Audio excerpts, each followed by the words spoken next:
ராணுவத்தை மட்டுமல்லாமல் ராணுவம், விமானப்படை, கப்பல் படை புதுப்பிக்கும் பணியில் இந்த அரசாங்கம் ஈடுபட்டிருக்கு.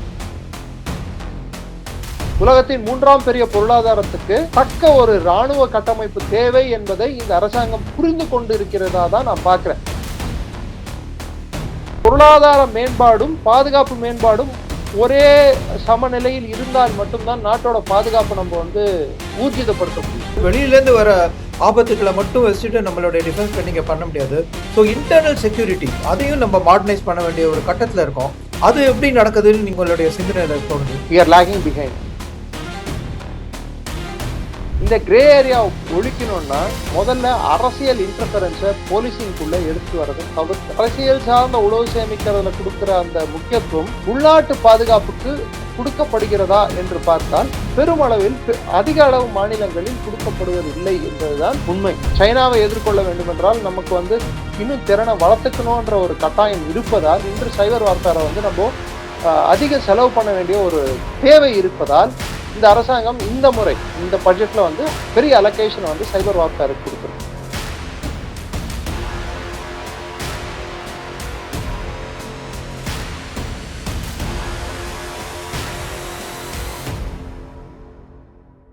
வணக்கம் நேயர்களே. இன்று டிஃபென்ஸ் அப்படின்னு சொல்றது இந்தியாவில் ஒரு முக்கியமான விஷயமா இருக்கு. ஏன்னா நம்ம சுற்றி இருக்கிற அண்டை நாடுகள், உலக நாடுகளில் நடக்கிற நடப்புகள் அதெல்லாம். ஸோ அதையெல்லாம் குறித்து நம்மளுடன் விவாதிக்க டிஃபென்ஸ் எக்ஸ்பர்ட் திரு டாக்டர் எஸ்.ஆர். நிரஞ்சன் அவர்கள் இணைந்திருக்கிறார்கள். அவர்களை நம் சேனலுக்கு முதலில் வரவேற்போம். சார் வணக்கம் சார். எங்க சேனலுக்கு நீங்க பேட்டி கொடுக்க ஒத்துண்டதுக்கு மிக்க நன்றி. வணக்கம். ஜெய்ஹிந்த். பிளஷர் இஸ் மை ஆல் மைன். நேயர்களே, என் சேனலுக்கு சப்ஸ்கிரைப் செய்து பார்க்குமாறு அன்புடன் கேட்டுக்கொள்கிறேன். சார், நான் உங்கள்கிட்ட ஸ்டார்ட் பண்ண விரும்புறது இன்னைக்கு பார்லிமெண்ட்ல நடந்த ஒரு விவாதம். அதாவது இந்தியா சைனா அந்த ரிலேஷன்ஷிப், அதுவும் டோக்லாம், லடாக் பார்டர் இந்த மாதிரி இடங்கள்ல இருக்கிற பிரச்சனையை குறித்து அதை ஒரு முன்னாள் ராணுவ ஜெனரல் நரவனே ஒரு புக்கு எழுதியிருக்காரு. அந்த புக்கு இன்னும் அன்பப்ளிசைஸ்ட் அண்ட் இன்னும் ஒரு ஒப்புதலுக்கு விஷயமான ஆகல. அதை குறித்து திரு ராகுல் காந்தி, அதாவது எதிர்க்கட்சி தலைவர் ராகுல் காந்தி அவர் ஒரு கேள்வி கேட்க முயன்ற போது அதை பத்தி நம்ம பேசக்கூடாது, இங்க இது பார்லிமெண்டரி விஷயம் இல்லை அப்படின்னு அதை தள்ளி வச்சுட்டாங்க. ஸோ இந்த புக்கை பத்தி உங்களுக்கு நீங்க இந்த புக்கை பத்தி அறிவீங்களா? இதுல என்ன சொல்லியிருக்கு? ஸோ அதை சொல்லியிருக்கிற மாதிரி சைனா இந்தியாவோட லேண்டை கொஞ்சம் ஓன் பண்ணுதா? உங்களுடைய ஒப்பீனியன் என்ன? சரி, ராகுல் காந்தி செகண்டரி எடுத்து பார்க்கலாம். Anything that is unpublished is unsubstantiated. எதை பிரசுரத்துக்கு வரலையோ அது எப்படி உண்மையாக நம்ம எடுத்துக்கொள்வது? பிரசுரிக்கப்பட்டால் இப்போ உங்களுக்கும் எனக்கும் நடக்கிற ரெக்கார்டிங்ல நம்ம நிறைய விஷயம் பேசுறோம் சார். பிஃபோர் ரெக்கார்டிங் பேசலாம், ஆஃப்டர் ரெக்கார்டிங்கும் பேசலாம். அது நீங்க எது பிரசுரிக்கிறீங்களோ, எதை நீங்க டெலிகாஸ்ட் பண்றீங்களோ அது மாத்திரம் தானே சப்ஜெக்ட் மேட்டரா எடுத்துக்க முடியும். அதுக்கு தானே எடிட்டிங் பண்றாங்க. அப்ப படத்துல ஒரு படம் எடுக்கிறாங்க, படத்துல நிறைய கான்ட்ரோவர்ஷியல் டயலாக்ஸ் இருக்கும். சென்சாருக்கு போறதுக்கு முன்னாடியே படத்தை ரிலீஸ் பண்ணிடுவாங்களா என்ன? ஃபார் யுவர் கைண்ட் இன்ஃபர்மேஷன், எல்லாரோட பார்வைக்காக நான் முன்வைப்பது, இது மாதிரி பாதுகாப்பு சம்பந்தப்பட்ட விஷயங்கள் உயர் பொறுப்பில் இருந்த அதிகாரிகள், குறிப்பிட்டு சொல்லணும்னா ராணுவ தளபதி ஆகட்டும், விமானப்படை தளபதி ஆகட்டும், இல்ல கப்பல் படை தளபதி ஆகட்டும், இல்ல உளவுத்துறை சேர்ந்த உயர் அதிகாரிகள் ஆகட்டும், அவங்க ரிட்டையர் ஆனப்புறம் அவங்க சுயசரிதை எழுதும் போதோ இல்ல அவங்களோட கருத்துக்களை வெளியே தெரிவிக்கும் போதோ ஒரு புக்கு, அதாவது அவங்க எழுத்து வடிவமா அது தெரிவிக்கும் போது அது ஒரு ரிட்டன் டாக்குமெண்டா மாறிடுது, ஒரு எழுதப்பட்ட ஒரு விஷயமா மாறிடுது. அப்ப என்ன உண்டானா அவங்க என்ன நினைச்சா கூட பின் போக முடியாது. அவங்க சொன்ன கருத்துக்கள்ல இருந்து அவங்க பின்வாங்க முடியாது. அப்பேற்பட்ட சூழல்ல அவங்க மத்திய அரசு, குறிப்பிட்டு சொல்லணும்னா பாதுகாப்பு அமைச்சகம் கிட்ட இருந்து, உதாரணத்துக்கு இவர் மிலிட்டரி ஜெனரலா இருக்கிறதுனால முகுந்த் நவரானே, அவர் lieutenant general Naravane defence minister கிட்ட பர்மிஷன் வாங்கணும். எல்லாருக்கும் ஞாபகம் இருக்கோ இல்லையோ, வி.கே. சிங் சொல்றவர் RNW general, I think major general V K. Singh நினைக்கிறேன், ஒருத்தர் புக் எழுதி இருந்தார் பல வருடங்களுக்கு முன்னாடி, எனக்கு தெரிஞ்சு 2006-7. அந்த புக்கு பிரசுரிக்கிறதுக்கு முன்னாடியே பறிமுதல் செய்தாங்க காங்கிரஸ் அரசு. அந்த புக்ல என்ன விஷயம் இருந்தது?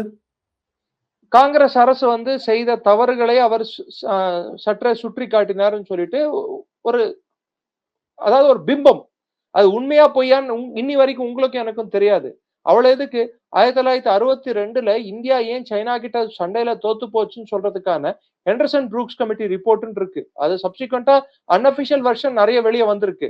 அபிஷியல் வெர்ஷன் இன்னும் கிளாசிஃபைடா, அதாவது இன்னும் பாதுகாக்கப்பட்ட ஒரு விஷயமா தானே நம்ம அரசாங்கம் வச்சிருக்கு. ஆமா. அது வெளிய வந்தா, அன்றைய பிரதமரின் செயல்பாடு, அன்றைய பாதுகாப்பு அமைச்சரின் செயல்பாடு, அன்றைய ராணுவ அதிகாரிகள், உயர் அதிகாரிகளின் செயல்பாடு எல்லாமே வெளிய வரும். முதல்ல சைனா ஏன் அந்த போர்ல வெற்றி கண்டது? இந்தியா ஏன் தோத்துச்சு? அன்னைக்கு நமக்கு விமானப்படை பலம் சைனாவோட அதிக பலம் இருந்தும், நம் ஏன் விமானப்படையை அன்று யூஸ் பண்ணல? அதாவது உபயோகிக்கல. ஏன் ம். விமானப்படை மூலம் சைனாவோட அத்துமீறல நம்ம தடுக்க பார்க்கல? இதெல்லாம் பத்தி நெறைய விஷயங்கள் அதுல இருக்கு. ஆனா, அந்த ரிப்போர்ட்டா அன்அஃபிஷியலா வெளிய வந்திருக்கே தவிர்த்து, அஃபிஷியலா வரல. அஃபிஷியலா வராத எந்த விஷயமே அதிகாரப்பூர்வமாக தெரிவிக்கப்படாத எந்த தகவலும், அது தகவலாக ஏற்றுக்கொள்ள முடியாது. குறிப்பிட்ட அரசாங்க விஷயத்துல. இப்போ எலக்ஷன் கமிஷன் டேட் அனௌன்ஸ் பண்ற முன்னாடி, பிப்ரவரி 25ஆம் தேதி தமிழ்நாடுக்கு எலக்ஷன் டேட் வந்துரும்பா அப்படின்னு நான் சொல்லிட்டேன்னு வச்சுக்கோங்க. அத நீங்களும் நானும் எடுத்துப்போமா? இல்ல நாளைக்கு லீவுன்னு சொல்லிட்டாங்கன்னு வச்சுக்கோங்க. நீங்களும் நானும் எடுத்துப்போமா? மாட்டோம். அதுக்கு அஃபிஷியலா கவர்ன்மெண்ட் சென்சார்ஷிப் ரூல்ஸ ஃபாலோ பண்ணி, அந்த அந்த விதிமுறைய பின்பற்றி, அந்த புக்க வந்து வெளிவந்தால் மட்டுமே, பிரசுரிக்கப்பட்டால் மட்டும் தான், அதில் தெரிவிக்கப்பட்டுள்ள கருத்துக்கு கருத்து சொல்ல முடியும். ஆமா. உண்ம. அதுவரை இது சர்ச்சைக்குரிய விஷயமாகவே எடுத்துக்கொள்ளப்பட மாட்டாது. அதே சமயத்துல இந்த மாரி பார்லிமென்ட்ல வந்து நம்ம டிஃபென்ஸ் சென்சிட்டிவ் இஷ்யூலாம் அதெல்லாம் எடுத்துக்கலாமா? அதெல்லாம் முதல்ல பப்ளிஷ் ஆயி வந்தா கூட, இத பேசுறது சரின்னு நீங்க நினைக்கிறீங்களா? ஒரு ராணுவ அதிகாரி, அதுவும் முன்னாள் ராணுவ தளபதி கூறும் கருத்துகள், அவரோட பர்சனல் கருத்துக்களாக எடுத்துக்கொள்ள முடியாது.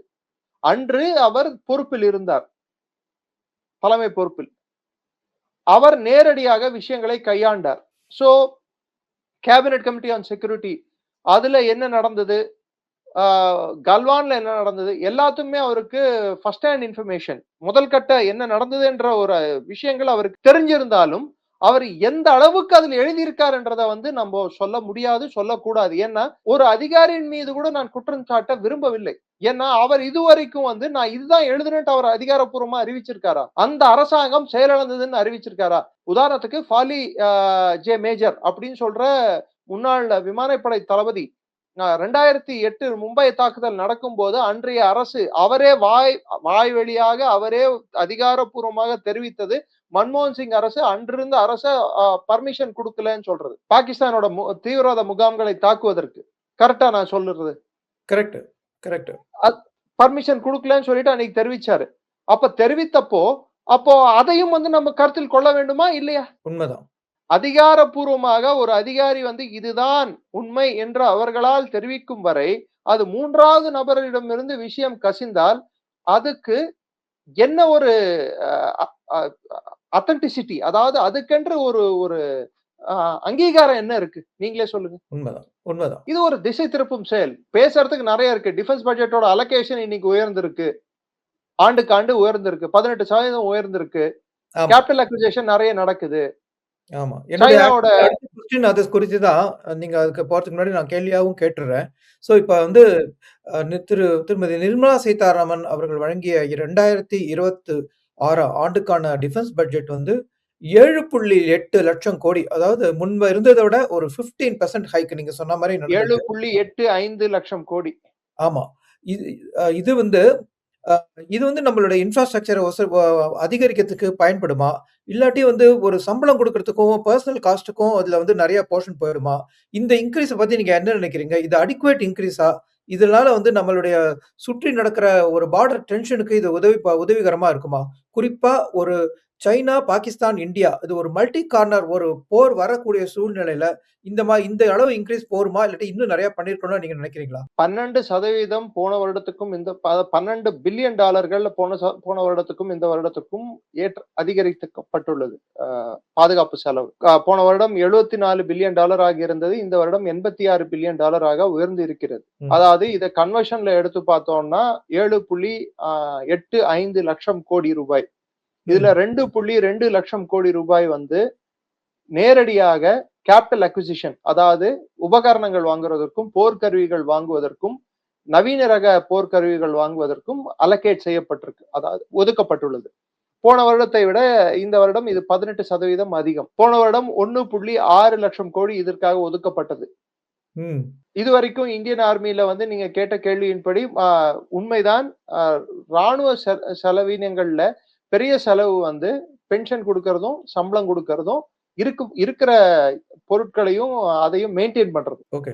இப்பொழுது அரசாங்கம் லைட்டர் ஆர்மி, எக்யூப்மெண்ட்ல ஹெவியர் ஆர்மியா, அதாவது நாம் வைத்துக் கொண்டு இருக்கக்கூடிய உபகரணங்கள் நவீன உபகரணங்களாகவும் தொழில்நுட்பத்தில் உயர்தர உபகரணங்களாகவும் போர்க்கருவிகளாகவும் இருக்க வேண்டும் என்று அரசாங்கம் நினைக்குது. அதே சமயத்துல ராணுவ பலத்தை லைட் ஸ்லீக், அதாவது கம்மியாக்கினா கூட அதை வந்து பலம் வாய்ந்ததாகவும் சக்தி வாய்ந்ததாகவும் உயிர் சேதத்தை குறைக்கும் விதமாகவும் அவர்களுக்கு தேவையான கருவிகளையும் எல்லாத்தையும் கொடுக்கும் விதமாகவும் மாற்ற வேண்டும், கட்டமைக்க வேண்டும் என்று எண்ணம் கொண்டிருக்கிறது. மாடர்னைசேஷன், அதாவது ராணுவத்தை மட்டுமல்லாமல் ராணுவம், விமானப்படை, கப்பல் படை புதுப்பிக்கும் பணியில் இந்த அரசாங்கம் ஈடுபட்டிருக்கு. அதை நம்ம மாற்று கருத்தை இருக்கக்கூடாது அந்த விஷயத்துல பொறுத்த வரைக்கும். அதுக்கு ஸ்டாண்டிங் எக்ஸாம்பிள் ஆபரேஷன் சிந்தூர்ல ஒரு கான்டாக்ட்லெஸ் வார்ஃபேர்ல ஒரு 3 நாட்கள், இன்னும் சொல்ல போனா 4 நாட்கள்னு வச்சுக்கோங்க. 4 நாட்களுக்குள்ள நாம் எடுத்துக்கொண்ட குறிக்கோளை எப்படி நம்மால் சாதிக்க முடிஞ்சது? அது நம்மளோட ராணுவத்துக்காக நாம் உள்நாட்டு கட்டமைப்பை எப்படி நம்ம யூஸ் பண்ணோம்? வெளிநாட்டில் வாங்கும் வெறும் கருவிகளை நம்பியே நம் போர் இன்னைக்கு பண்ணிட்டு இருக்கோமா? இல்ல உள்நாட்டு கட்டமைப்பை மேம்படுத்திட்டு இருக்கோமா? இல்ல வெளிநாடுகள்ல இருந்து நமக்கு வரக்கூடிய ஆயுதங்கள், அதாவது ஆயுத பேர ஊழல் என்ற வார்த்தை வந்து இன்னைக்கு கிட்டத்தட்ட தவிர்க்கப்பட்டுள்ளது. சொல்றவங்க சொல்லலாம் ரஃபேல் சொல்லலாம், தவிர்த்து அதுல ஒண்ணு இல்லைன்னு சுப்ரீம் கோர்ட்டே சொல்லி இருக்கு. ஒண்ணு. 2வது, இனி 114 ரஃபேல்கள் இந்தியா வாங்க போகிறது. அதற்கு தேவையான உபகரணங்கள் வந்து இந்தியாலேயே தயாரிக்க போறாங்க. ஒரு காலத்துல இந்தியா வந்து ஒட்டுமொத்த வாங்கும் நிலையில் இருந்து, ஒட்டுமொத்தமாக ஒரு பொருளை நீங்க ஒரு பொருள் பண்ணா அந்த உபகரணம் பண்ணா அதை அப்படியே வாங்க வேண்டிய கட்டாயம் நம்மளுக்கு இருந்தது. அதுக்கப்புறம் லைசன்ஸ் ப்ரொடக்ஷன், அவங்க வந்து நம்மளுக்கு வந்து லைசன்ஸ் கொடுப்பாங்க, இந்த பொருளை நீ இந்த நாட்டுல பண்ணிக்கலாம் அப்படின்னு சொல்லிட்டு. இப்போ என்ன இருக்குன்னா லைசன்ஸ் ப்ரொடக்ஷன் இல்ல. இப்ப வந்து அதுல ஒரு பகுதி உபகரணங்கள் இங்கேயே நம்ம வந்து உற்பத்தி பண்ணி அந்த நாடு இங்க இருந்தே வாங்கிக்கும். ஆமா. சோ இன்னைக்கு இருக்கிற ஸ்டேட்டஸ்ல நம்ம பார்ட்னர் ஆயிட்டு இருக்கோம். சோ இது கிட்டத்தட்ட பார்ட்னர்ஷிப். இதுல வந்து நம்மளோட சொந்த கருவிகளையும் இன்டிகிரேட் பண்றோம், நம்மளோட சொந்த கண்டுபிடிப்புகளும் இதுல அடக்கம். இது ஒரு ஜெயிண்ட் லீப் இந்தியாவுக்கு. இது இந்தியா விஞ்ஞானத்தின் மீதும் இந்திய தொழில்நுட்பத்தின் மீதும் உலகம் வைத்திருக்கிற நம்பிக்கை காட்டுகிறது. 2வது, நமது ராணுவ உற்பத்தி திறன் வந்து, ஏங்க ஒரு காசே கொடுக்காம உற்பத்தி பண்ணல, அது பண்ணல, இது பண்ணலன்னு பழி சொல்றதுக்கு பதிலா ஒரு பக்கம் அரசாங்க துறைகளும் இருக்கின்றன, இன்னைக்கு தனியார் துறைகளும் வளர்ந்து கொண்டு இருக்கிறது இந்தியால. ஆமா. சோ நீங்க சொல்றத வச்சு பார்த்தோம்னா இந்த டிஃபென்ஸ் பட்ஜெட்டுக்கான உயர்வுங்கிறது நம்ம இந்தியால நடக்கிற ஆராய்ச்சிகளுக்கும் பயன்படும் நினைக்கிறீங்களா? இல்லாட்டி வந்து தாராளமா புதுசா வாங்குறதுக்கு மட்டும் இல்லாம ஆராய்ச்சிக்கும் நினைக்கிறீங்க நீங்க அப்படி? தாராளமா பயன்படுங்க. தாராளமா பயன்படும். அதுல என்ன மாற்று கருத்து இருக்க முடியும் ஒருத்தருக்கு? ஓகே. அதுக்கு இது போதுமா? இப்போ ஆராய்ச்சி எல்லாம் பண்ணணும்னா ரொம்ப அதிகமா பட்ஜெட் தேவை அப்படின்ற ஒரு எண்ணம் இருக்கு. சோ இப்போ இருக்கிற இன்கிரீஸ் வந்து ஆராய்ச்சிகளுக்கு போருமா? $23 பில்லியன் அளவுக்கான செலவு வந்து கேபிட்டல் அக்விசிஷனுக்காக ஒதுக்கப்பட்டுள்ளது. $23 பில்லியன். சோ 86ல 23ன்னா ஆல்மோஸ்ட் 1/4, 25% வந்து நம்ம கேபிட்டல் அக்விசிஷனுக்கு வழங்க போறோம். 2வது, இன்னைக்கு ஆராய்ச்சி என்பது DRDO மாத்திரம் பண்ணல. நம்ம விரும்பினாலும் விரும்பாவிட்டாலும் டாட்டாவோட அட்வான்ஸ் ஸ்டோர்ட் ஆர்ட்டிலரி கன்ஸ், ATAGs, அட்டாக்ஸ், அது வந்து உலகம் ஃபுல்லா ஃபேமஸ் ஆயிட்டு இருக்கு. SS டிஃபென்ஸ் சிஸ்டம்ஸ்னு பெங்களூர் பேஸ்ட் ஒரு இண்டஸ்ட்ரி இருக்கு. அவங்க துப்பாக்கிகள், நவீன ரக துப்பாக்கிகள் இந்தியாலேயே மேனுஃபேக்சர் பண்றாங்க. ஹெக்லர் அண்ட் காட்ச் இல்ல M சீரீஸ் ரைபிள்ஸை வந்து அமெரிக்கா இருந்து வாங்குவதற்கு பதிலாக இந்தியாவிலேயே உள்நாட்டு உற்பத்தியை தயாரிக்கிறதுக்கு இன்று ஆர்டர்கள் கொடுத்த வண்ணம் அரசாங்கம் இருக்கிறது. 2. 3வது, நம்மளோட மத்த LCA தேஜஸ் டிலே ஆனதுக்கான காரணங்கள் என்ன? அதற்கான பணம் ஒதுக்கீடு சரியாக நடந்ததா? இன்ஜின் டிலேஸ் எதனால் நடந்தது? இந்தியால உள்நாட்டு கட்டமைப்பை உயர்த்தாது யார் தவறு? அரசாங்கத்தின் தவறு இல்லையா? சார் ஒரு 60,000 கோடி அலோகேட் பண்ணி இன்னைக்கு 2 சுகாய் ஜெட்ட குடுத்துருக்காங்க சார். புது இன்ஜின நம்ம ரெடி பண்றதுக்கு இந்தியாக்குள்ளேயே. இன்னைக்கு ம். சஃப்ரான் இன்ஜினோட ஃபேக்டரி வந்து ஹைதராபாத் வரைக்கும் வருதுன்னா, அதுக்கு காரணம் இந்த அரசாங்கம் எடுத்துக்கொண்டுள்ள முயற்சி. அத நம்ம மறுத்துற போறோமா? சோ அ பிரைவேட் பப்ளிக் பார்ட்னர்ஷிப் என்பது இது மாரி விஷயங்களுக்கு ரொம்ப முக்கியம். ஓகே. அரசாங்கமே எல்லாத்தையும் தயாரிச்சிரும்ன்ற அந்த ஒரு சோவியட் ரஷ்யா சிந்தனை. அதிலிருந்து இந்த அரசாங்கம் மாறுபட்டு இது எப்படி இருக்குடான்னா, ஐயோ! பாதுகாப்பு சம்பந்தப்பட்டமா அரசாங்கம் தவிர்த்து வேற யாராவது பண்ணா லீக் ஆயிடுச்சுன்னா, ஏன் அரசாங்கத்துல பண்ணும்போது மாத்திரம் லீக் ஆகலையா? அப்ப வெளிநாட்டுல இருந்து வாங்குனா மாத்திரம் அது மாத்திரம் நம்மளுக்கு எல்லா சேஃப்டியும் குடுத்துருமா? இங்க உற்பத்தியே வளர்க்கல. அதுக்கு பதிலா வெளிநாட்டுல இருந்து உபகரணங்கள வாங்கிட்டு இருந்தோம். போர்க்கருவிகள வாங்கிட்டு இருந்தோம். அதனால யாருக்கு வந்து லாபம் அடைந்தார்கள்? மத்த நாடுகள் லாபம் அடைந்தன. சில கட்சிகள் லாபம் அடைந்தன. சில தலைவர்கள் லாபம் அடைந்தார்கள். நாட்டின் பாதுகாப்பு கட்டமைப்பு லாபம் அடைந்ததா? பின்தங்கியது. கரெக்ட். இன்னைக்கு ஜெர்மனி கூட 6 சப்மரைன் கட்டுறதுக்கு கான்ட்ராக்ட் சைன் பண்ணியிருக்கோம். இன்னைக்கு அடுத்து ஐஎன்எஸ் விக்ரமாதித்யா ரிட்டயர் ஆக போற ஸ்டேஜ்ல இருக்கு. இன்னும் ஒரு 13 வருஷம் தான் அதுக்கு சர்வீஸ் இருக்கு. அது ரிட்டயர் ஆச்சுன்னா கொச்சின் ஷிப்யார்டுக்கு வந்து இன்னொரு புது கான்ட்ராக்ட் வழங்கியிருக்கோம். நெக்ஸ்ட் ஏர்கிராஃப்ட் கேரியர் கட்டுறதுக்கு. ம். ஐ இதெல்லாம் நம்ம ஒட்டுமொத்தமா பார்த்தா, ஒரு ஒரு என்ன சொல்றது? உலகத்தின் 3ஆம் பெரிய பொருளாதாரத்துக்கு தக்க ஒரு ராணுவ கட்டமைப்பு தேவை என்பதை இந்த அரசாங்கம் புரிந்து கொண்டு இருக்கிறதா தான் நான் பார்க்கிறேன். அதுக்குன்ட்டு இதுவே எல்லாத்தையும் தீர்த்து வச்சிருமா? இதுவே நம்மளுக்கு தேவைகளை பூர்த்தி செய்து விடுமான்னு பார்த்தா இல்ல. ஆனா ம். இது எப்படி பூர்த்தி செய்யும்னு நான் சொல்றேன். சொல்லுங்க. பொருளாதார மேம்பாடும், பாதுகாப்பு மேம்பாடும் ஒரே சமநிலையில் இருந்தால் மட்டும் தான் நாட்டோட பாதுகாப்ப நம்ம வந்து ஊர்ஜிதப்படுத்த முடியும். உதாரணத்துக்கு போன மாசத்தோட மொத்த ஜிஎஸ்டி வருவாய் வந்து 1,93,600 சொச்சம் கோடி. இது போன நிதியாண்டை விட இந்த நிதியாண்டு அதிகரித்துள்ளது. இதே காலகட்டத்துல. ம். சோ இத்தனைக்கும் ஸ்லாப் ரேட்ட குறைச்ச பிற்பாடு. மறந்துறாதீங்க செப்டம்பர்ல ஸ்லாப் ரேட் குறைச்சிருக்கோம். அப்ப ஆமா, கன்சம்ப்ஷன் அதிகமாயிருக்கு. மக்களோட வாங்கும் திறன் அதிகமாயிருக்கு. அது இல்லன்னு ஆமா, யாரும் மறுக்க முடியாது. ஆமா, சோ இது எல்லாம் ஒரு பக்கம் இருக்கு. நீங்க அமெரிக்கால வந்து ஒரு பக்கம் இன்ஃப்ளேட்டரி எக்கானமிய பார்த்துட்டு இருக்கீங்க. ஆமா. இங்க இன்ஃப்ளேஷன் வந்து கட்டுப்பாட்டில் வைத்துள்ளார்கள். டெபிசிட்ன்றது வந்து 4.4% பெக் பண்ணியிருக்காங்க. அதாவது overall budgetary deficit FRBM ன்னுவாங்க.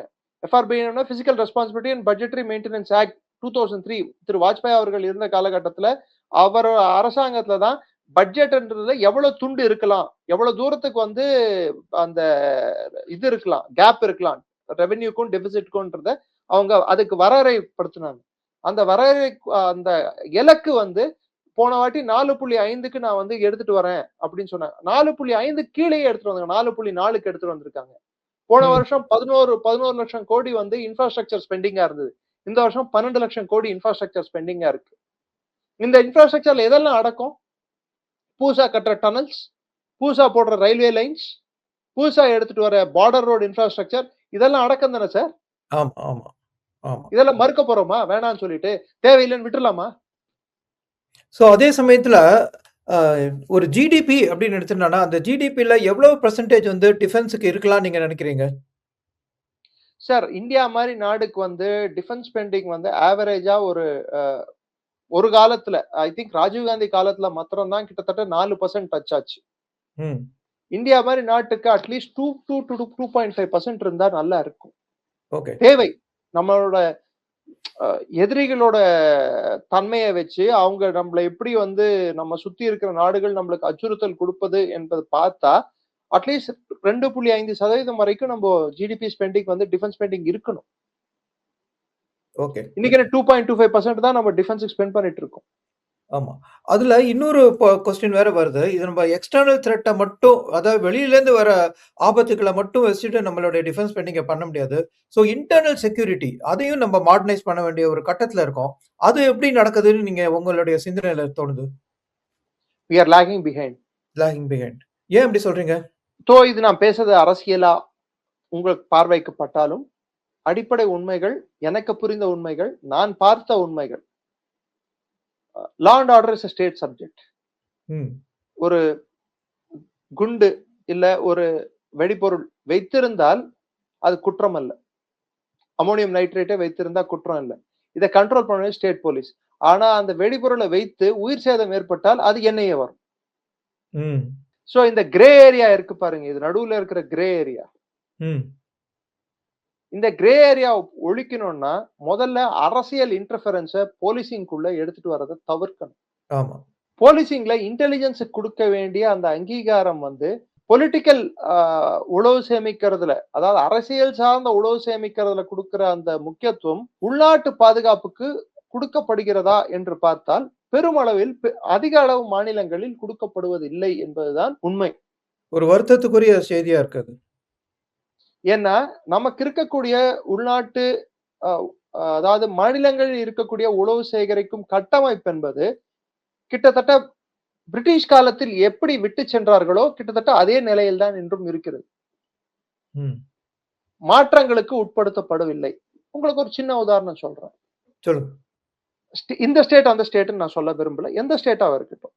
Special branch என்பது நெறைய ஸ்டேட்ஸ்ல இருக்கு. ஏடிஎஸ் ஆன்டி டெரரிசம் ஸ்குவாட்ன்னு நெறைய ஸ்டேட்ல இருக்கு.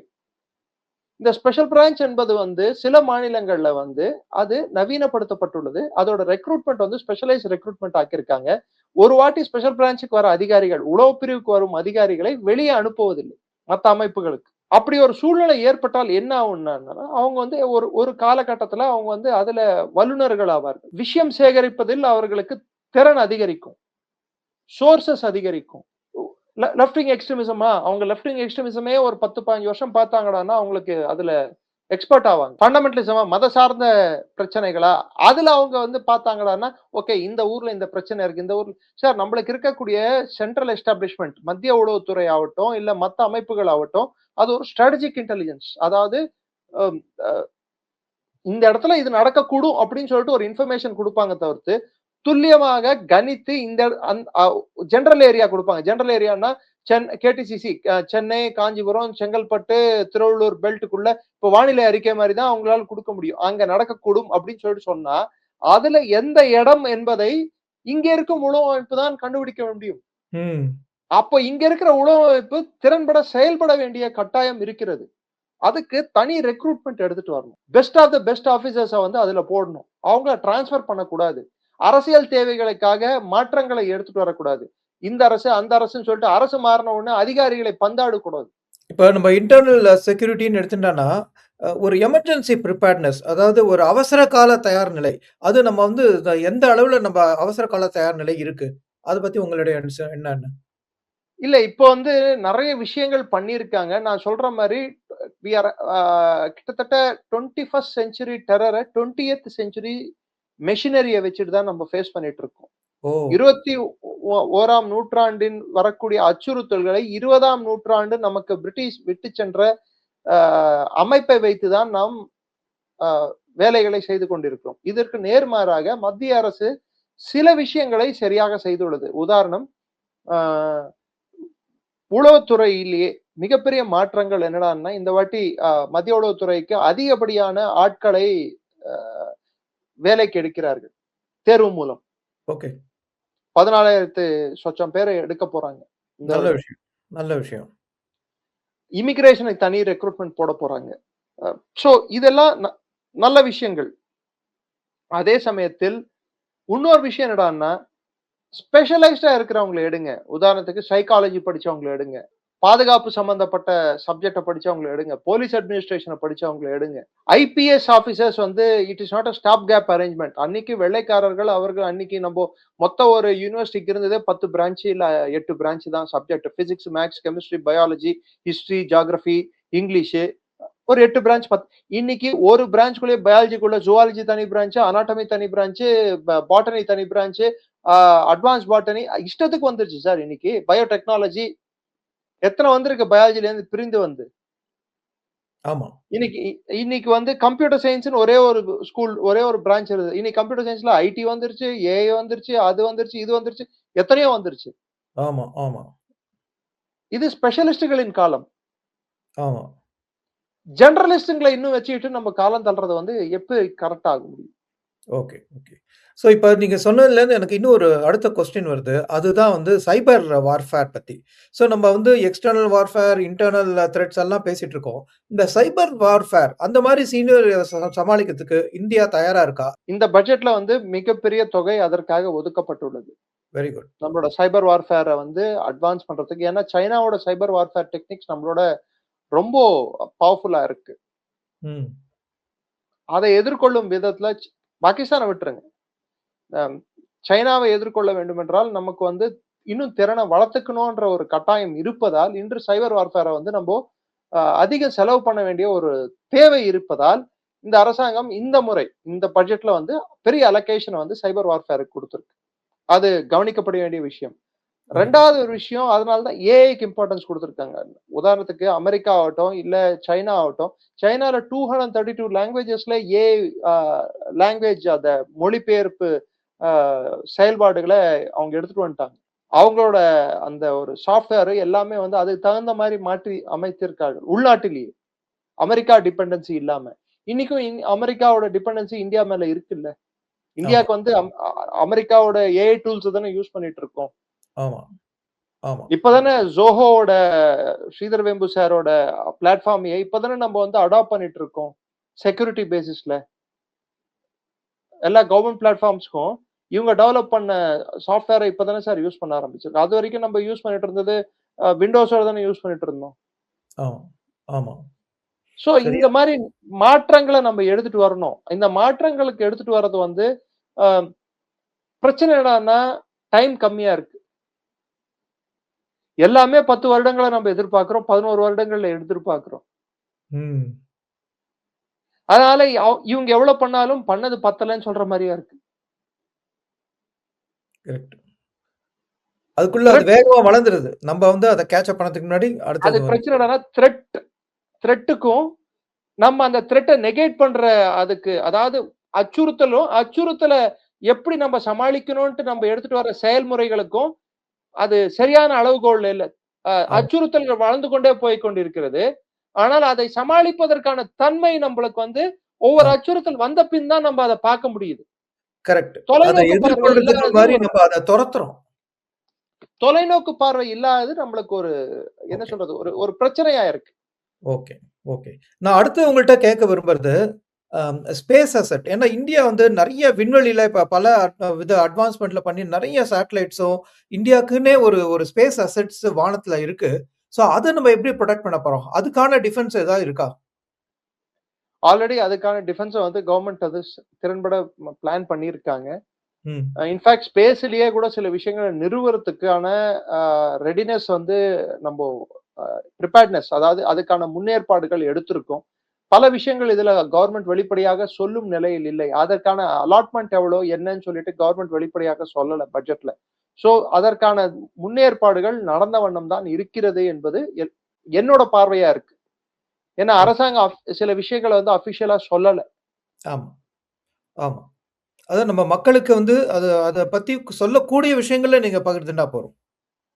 டெஃபினட்டா அதுக்காக ஸ்பேஸ் வார்ஃபேர்ன்றது இனிமேல் இன்ஃபர்மேஷன் வார்ஃபேரோட ஒரு முக்கியமான பகுதி டினையிங் தி இன்ஃபர்மேஷன். ம்.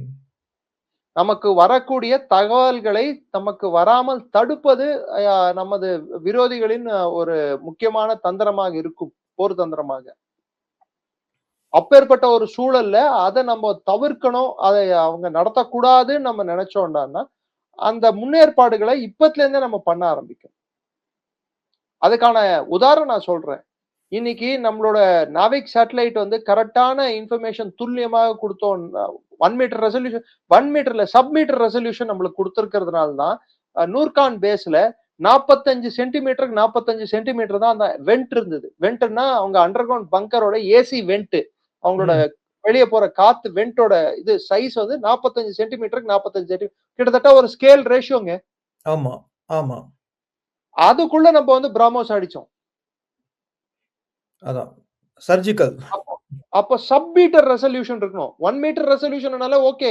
சப் மீட்டர் மீட்டரோட கம்மியா, அந்த 2 1/2 அடியோட கம்மியான ரெசல்யூஷன் இருந்தா, அவ்ளோ துல்லியமா அங்க இருந்து பார்த்து நம்மளுக்கு ஃபீட் குடுக்கிறதா இருந்தா மாத்திரம் தான், நம்ம அவ்ளோ பிரிசைஸா டார்கெட் பண்ண முடியும். ஆமா, ஆமா. ஏன்னா அது ரியின்ஃபோர்ஸ் பங்கர் அது. மேல ம். போயிருந்தா அது ஒண்ணும் ஆயிருக்காது. ஸ்ட்ரெய்ட்டா உள்ள வென்ட்க்குள்ள போய் அடிச்சதுனால தான் அதோட மொத்த இதுவுமே காலி பண்ணிடுச்சு அது. ஆமா. சிறந்த உதாரணம். அது ஒரு சிறந்த உதாரணம் அப்போ. இது வந்து நெறைய பேருக்கு வந்து நம்ப என்னத்த பண்றோம்? இஸ்ரோக்கு இவ்வளவு செலவு பண்றாங்க, அது பண்றாங்க, இது பண்றாங்கன்றாங்க. நம்மளோட நாவிக் சேட்டலைட்ஸ் எந்த விதத்திலயும் குறைந்ததாக நம்ம மதிப்பிடக் கூடாது. இன்னைக்கு ஏஐ இன்டிகிரேட்டட் ஷிப்ஸ் வந்து நம்ம லான்ச் பண்ணிட்டு இருக்கோம். இந்தியாலயே உற்பத்தி பண்ண ஷிப்ஸ். நெறைய பேருக்கு இது தெரியுமா? தெரியாதான்னு எனக்கு தெரியாது. பட் நான் சொல்றது என்னோட கடமையா இருக்கறதால நான் சொல்றேன். சொல்லுங்க. இன்னைக்கு இப்போ வந்து ஆஃப் லைட் இப்ப ரீசென்ட்டா வந்து லான்ச் பண்ணியிருக்கிற ஒரு ஃப்ரிகேட்ட வந்து ஏஐ இன்டிகிரேட்டட் ஃப்ரிகேட்ட தான் லான்ச் பண்ணியிருக்கோம். அது வரதுக்கு முன்னாடியே இது மாரி வந்து வரக்கூடும். இது இந்த மாரி கப்பலாக இருக்கக்கூடிய ஜட்ஜ் பண்ணிடுது. சிக்னேச்சர வச்சே. ஆமா. எதிரியோட கப்பலோட தன்மைய வச்சு அது ஜட்ஜ் பண்ணி, அதுக்கு இந்த வெப்பன நீ யூஸ் பண்ணணும். இந்த மிசைல யூஸ் பண்ணணும். மனுஷன் டெசிஷன் எடுக்கிறதோட அது டெசிஷன் எடுக்க ஆரம்பிச்சுருது. கரெக்ட். எங்கெல்லாம் நம்ம இந்த ஏஐ தொழில்நுட்பத்த யூஸ் பண்ணணுமோ, அங்கெல்லாம் யூஸ் பண்றது தான் இப்போதைக்கு ரொம்ப புத்திசாலித்தனமான ஒரு செயல்பாடா இருக்கும். ஏஐ என்பது மனித மூளைக்கு மாற்றல்ல. ஆனால் அது காம்ப்ளிமெண்ட். மனித மூளைக்கு ஒரு சப்போர்ட்டாக, அதாவது ஆமா. அது ஒத்துழைப்பாக செயல்பட முடியும். அவ்வளவுதான். ஆமா. அதான் மனித அதுதான் மூளை என்னோட பார்வையா செல்ல இருக்கு. முடியாத வேகத்தில் அது சென்று சில தகவல்களை நமக்கு முன்கூட்டியே தரக்கூடிய வல்லமை அ படைத்தது. டெசிஷன் நம்ம கையில தான் இருக்கணும். ஆமா, ஆமா. நமக்கு அந்த தகவல அப்படிதான் நான் பார்க்கிறேன். கரெக்ட்.